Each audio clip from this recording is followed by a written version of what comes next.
11 number question है मेरा कि समीकरण निकाय x प्लस 2y बराबर 3 दे दिया है और फिर 5x प्लस ky बराबर मेरा 15। इसका अनगिनत हल है। तो हम इसका जितने भी x के आगे कुछ भी नहीं यानी यहाँ 1 हो जाएगा तो 1 बटा में 5 बराबर 2 बटा में k बराबर में 3 को अगर हम इधर लेके आएंगे तो -3 और फिर -15 हो जाएंगे। माइनस से माइनस कैंसिल, तो इसका हम कोई भी दो पार्ट को ले लेंगे तो -5 ले लेते हैं और 2 बटा में k। तो हम अगर यहाँ पे k का मान निकाले तो k का मान आ जाएगा मेरा 10 आ जाएगा, यानी मेरा ऑप्शन नंबर बी एकदम सही होगा 11 का। 12 नंबर क्वेश्चन है यदि 10 की पावर 3y है बराबर 125 हो तो 10 की पावर -y का मान क्या होगा। तो इस क्वेश्चन को हम ऑब्जेक्टिव बना रहे हैं तो यहाँ हम शॉर्टकट मेथड को ट्राई करते हैं। तो 10 की पावर 3y है तो हम इसको लिख सकते हैं अलजेब्रा के बेसिक फॉर्मूला के अकॉर्डिंग कि 10 की पावर y गुना 10 की पावर y एंड फिर से 10 की पावर y, क्योंकि ये सभी ऐड होगा तो 3y आ जाएगा 10 की पावर। और इधर 125 को हम 3 टाइम्स 5 लिख सकते हैं कि 5 इंटू 5 इंटू 5। तो हम ऐसा मान लें कि 10 की पावर y बराबर होंगे 5 को। तो हमें पता चल गया कि 10 की पावर y बराबर 5 है। तो जब माइनस वाले हैं तो हमें किसी भी नंबर का पावर अगर नेगेटिव है तो उसको हम नीचे करके यानी इस फॉर्मूला के अकॉर्डिंग हम लिख सकते हैं 10 की पावर -y को हम लिख सकते हैं 1 बटा 10 की पावर y। और हम 10 की पावर y का मान निकाल लिए 5, तो हम यहाँ पे मान बस डाल दें तो आ गया 10 की पावर -y का जो आंसर है वो आ जाएगा मेरा 1/5। तो ये ऑब्जेक्टिव के लिए शॉर्टकट मेथड है। तो इसका आंसर हो जाएगा मेरा 12 का ए एकदम सही है। अगला क्वेश्चन है कि यदि 2k - 1 कोमा के समीकरण 10x - 9y बराबर 12 का हल है तो यहाँ पे हमें k का मान पता करना है। तो जो पहले वाले होते हैं उसको x बोलते हैं और इसको y बोलते हैं। तो अब हम इसमें x और y के पोजीशन पे मान डालते हैं k का। तो इधर आ जाएगा 10 गुना 2k -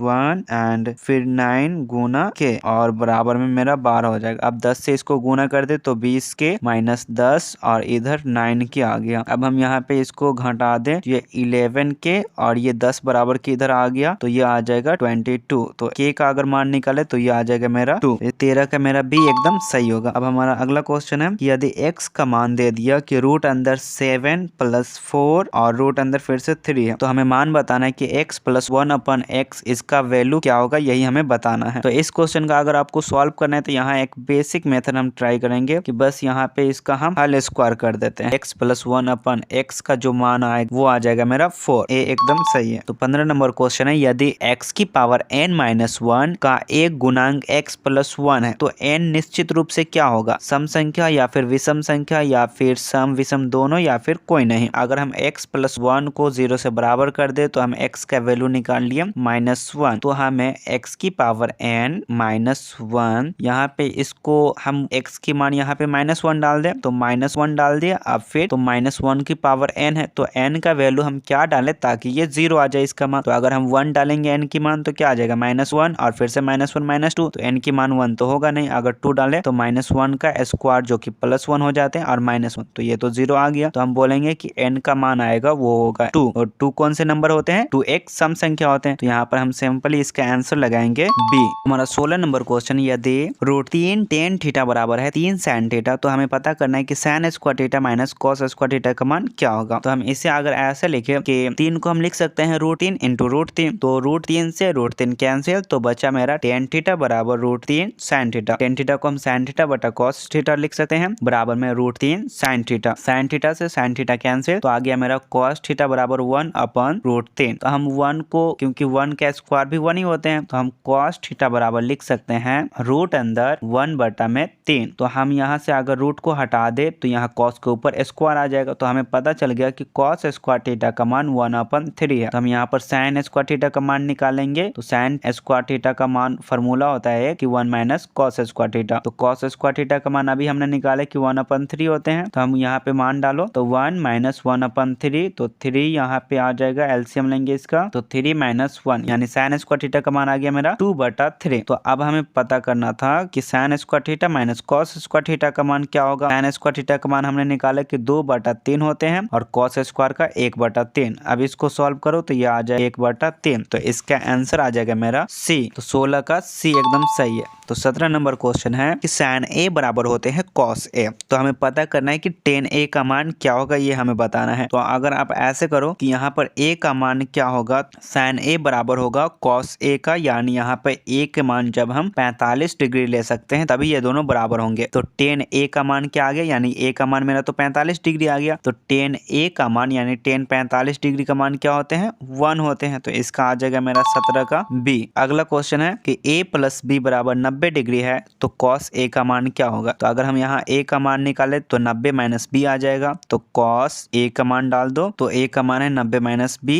तो इसका आ जाएगा sin B। तो इसका आ जाएगा मेरा 18 का C। अगला क्वेश्चन है यदि 3 थीटा बराबर 90 है तो मेरा cos थीटा बराबर क्या होगा। तो यहाँ पर अगर आप थीटा का मान निकालो तो 90 को काटो 3 से, तो आ गया थीटा का मान 30 डिग्री। तो cos थीटा की जगह पे 30 डिग्री डाल दो, तो cos 30 डिग्री का मान आ जाएगा मेरा √3/2 यानी 19 का B एकदम सही है। तो 20 नंबर क्वेश्चन है 2x² प्लस px माइनस 3 बराबर 0 का मूल -3 हो तो p का मान क्या होगा। तो ये दो घात वाले बहुपद है, यानी ये दो घात वाले इक्वेशन है, तो इसके दो वैल्यू आएंगे, x का अल्फा होगा एक और एक होगा बीटा। तो हम मान लेते हैं कि जो -3 है वो अल्फा का वैल्यू होगा, तो हम इस इक्वेशन में डालते हैं। तो ये आ जाएगा -3 का स्क्वायर करेंगे तो ये 9 आ जाएगा, 9 में 2 से गुना करो तो ये आ जाएगा 18। और यहाँ पे p के x की जगह पे यहाँ मान डालेंगे -3, तो ये आ गया -3p और -3 बराबर में 0।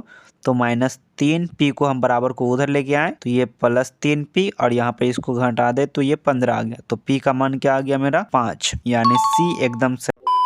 9x² माइनस 3x माइनस 2 बराबर 0 है, तो इसका हल क्या हो। अगर आप इसका फैक्टर तोड़ो तो x का 2 वैल्यू आएंगे। या तो आप फैक्टर तोड़ सकते हो या फिर आप सिंपल मेथड अप्लाई कर सकते हो कि ये सभी ऑप्शन को एक बार डाल के चेक कर लो। तो हम ऑप्शन नंबर A को डालते हैं, तो यहाँ पर स्क्वायर करेंगे तो ये 9 से तो ये खत्म हो जाएगा, तो यहाँ पर बचा 4 और ये 3 से 3 खत्म हो जाएगा तो ये मेरा 2 और यहाँ पर भी -2 और यहाँ पे भी -2, तो -2 -2 -4 और ये +4, यानी ऑप्शन नंबर A ही मेरा मिल गया। तो 21 का आ जाएगा A। अगला क्वेश्चन है हमारा निम्नलिखित में कौन समांतर श्रेणी में है। तो हम यहाँ पे इसका D निकालते हैं, यानी D क्या होते हैं, D बराबर होते हैं दूसरा पद माइनस पहला पद। तो हम ऑप्शन नंबर A को चेक करते हैं, तो अगर हम 42 में से 21 को माइनस करें तो 21 आएगा, यानी इसका D हमें लग रहा है कि ये सेम है हर जगह, तो यानी ये समांतर श्रेणी में है। अगर हम B को चेक करें तो यहाँ पे भी देखो, यहाँ 11 में से 2 घंटा, तो फिर 9 में से 2 घंटा, 7 में से 2 घंटा 5, यानी ये B भी है। अगर C को चेक करो तो यहाँ पे बढ़ रहा है, यानी ये भी है। 22 का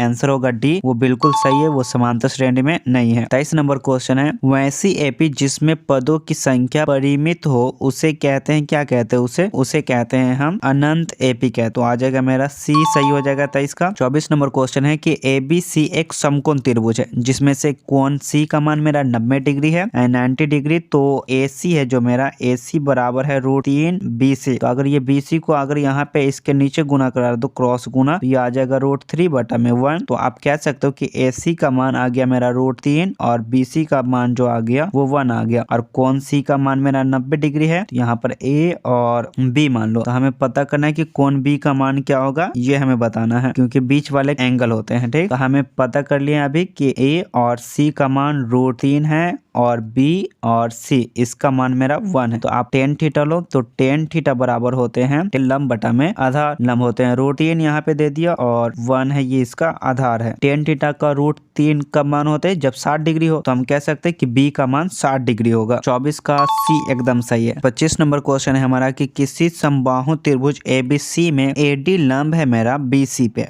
तब हमें पता करना है कि AB रेशियो AD इसका वैल्यू क्या आएगा, यही हमें बताना है। तो जब ये समबाहु त्रिभुज है तो सभी जगह अगर हम इसका एक भुजा को एक साइड को x बोले तो सभी इसका x होगा, तो हम आसान हो हमारा कैलकुलेशन, इसलिए हम सभी को 2x मान लेते हैं, या फिर 2 भी मान सकते हैं सिर्फ, तो चलो 2 ही मान के बनाते हैं। तो हर जगह 2 ले लेते हैं कि इसका साइड 2 है, तो जब हम इस पे लंब डाले तो ये पूरा बीच में आएगा, तो ये 1 में बट जाएगा, तो इधर ये भी आ जाएगा मेरा B और D 1 और D और C ये भी 1 आ जाएगा। तो हमें पता है कि इसका जब A और B इसका जो दूरी है वो 2 है और B बी और डी ये 1 है। तो अगर हम ए डी निकाले तो ए डी बराबर आ जाएगा मेरा ए बी का स्क्वायर माइनस बी और डी इसका स्क्वायर। तो ए बी का स्क्वायर करो तो 2 का स्क्वायर 4 और 1 का स्क्वायर 1। तो यानी जो मेरा ए और डी आ गया वो आ गया रूट अंदर 3। तो ए डी का मान हमने क्या निकालिए रूट अंदर 3। ए और बी इसका मान 2 हमने माने थे क्योंकि समबाहु त्रिभुज है तो हर जगह 2 ही होगा। तो हमें A B ratio A D पता करना है। तो ए बी का मान क्या है 2